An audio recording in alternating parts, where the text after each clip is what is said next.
2020 வந்து miss India பட்டம் வாங்கினேன். அப்புறம் கோவிட் ஆனதுனால வந்து யூகே போயிட்டு படிச்சுட்டு இப்போதான் வரேன் நானு. ஸோ இப்போ வந்து தங்கச்சி ஒரு படம் பண்ணிட்டு இருக்கா, அதுல ஒரு கேரக்டர் பண்றேன். ஸோ இப்போதான் ரொம்ப நாள் கழிச்சு வரேன் சென்னைக்கு. அப்பா மூவியும் போன மாசம் ரிலீஸ் ஆயிருந்துச்சு, தேசிய தலைவர் சொல்லிட்டு. ஸோ ரொம்ப ஹாப்பியா இருக்கு, சந்தோஷமா இருக்கு. அப்பாவோட மூவி பாத்தீங்களா? பார்த்தேன், சூப்பரா இருந்துச்சு. இங்கயோட மதுரையில வந்து ரொம்ப நல்லா இருந்துச்சுன்னு கேள்விப்பட்டேன். நான் டெய்லி ரிவ்யூஸ்லாம் பார்த்துட்டு இருக்கேன்.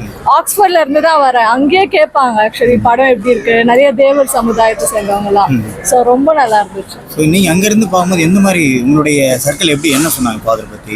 என் சர்க்கிள்ல வந்து எப்போ யூகேல படம் ரிலீஸ் பண்ணுவீங்க அப்படின்னு கேட்குறாங்க. ஸோ எல்லாருமே ரொம்ப ஹாப்பி.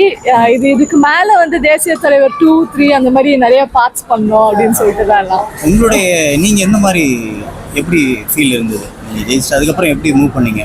எனக்கு ரொம்ப ஹாப்பியா இருந்துச்சு. இப்போ நானும் நெக்ஸ்ட் ஒரு படம் பண்ணணும், அதுக்கு தான் வந்து எல்லாம் இப்போ அதுக்கு தான் வந்து ஸ்டார்ட் பண்றோம் இப்போ வரதே.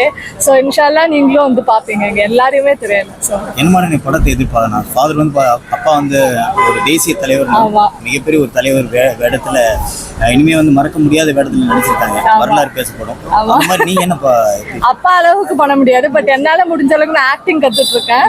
ஸோ என்ன கேரக்டர் வந்தாலும் நல்ல கேரக்டர் வந்தா கண்டிப்பா நான் பண்ணுவேன். இந்தியால இருந்து லண்டன் பாத்தீங்கன்னா படங்கள் வந்து ஒவ்வொரு கலாச்சாரத்துக்கு ஏற்ற மாதிரி இருக்கும். அங்க இருந்து இங்க எப்படி இருக்கு அந்த ஃபீல்?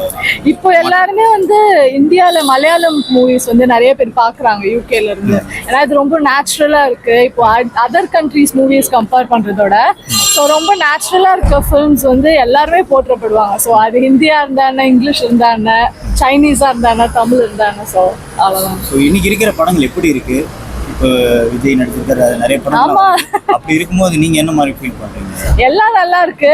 ஆனா என்ன, இன்னும் நிறைய நம்ம படம் பண்ணா அது ஆஸ்கர் அளவுக்கு போகணும். ஆஸ்கர்ன்றது பெரிய அவார்டு இல்லை, பட் நம்ம வந்து ப்ரௌடா ஃபீல் பண்ற அளவுக்கு இருக்கணும். ஸோ அதுதான். இப்ப கூட அவதார் படம்லாம் வந்தது. ஆமா, அதெல்லாம் வரும் கண்டிப்பா. இப்பதானே ஏஐ வந்திருக்கு, கண்டிப்பா அடுத்த வருஷம் அவதாரோட பெருசா ஏஐ வந்து நிச்சயமா போட்டிடுன்னு சொல்றீங்களா? எப்படி நம்ம பண்றது ஏஐ பண்றது எப்படி? ஏஐ வந்து எப்போதும் ஹியூமனோட டச் இருக்காது. நம்ம ஹியூமன் சொல்றதுதான் ஏஐ கேட்கும். சோ நம்ம அந்த ஹியூமனால நம்ம என்ன டேலண்ட் ஏஐல கொண்டு வர முடியுமோ அதுதான். நிச்சயமா. இந்தியா வந்திருக்கீங்க, என்ன சொல்ல வரீங்க அடுத்து வந்து இந்த அதாவது மிஸ் இந்தியாவுக்கு என்ன மாதிரி தயாராகணும், வரப்போற உங்களை மாதிரி இளைஞர்களுக்கு என்ன சொல்லுவீங்க? எல்லாருமே வந்து அந்த பாடி கான்ஷியஸ், செல்ஃப் கான்ஷியஸா இருக்கக்கூடாது. எல்லாம் ஸ்ட்ராங்கா வந்து அவங்களால முடியும்னு நினைச்சா எல்லாருமே அழகுதான்.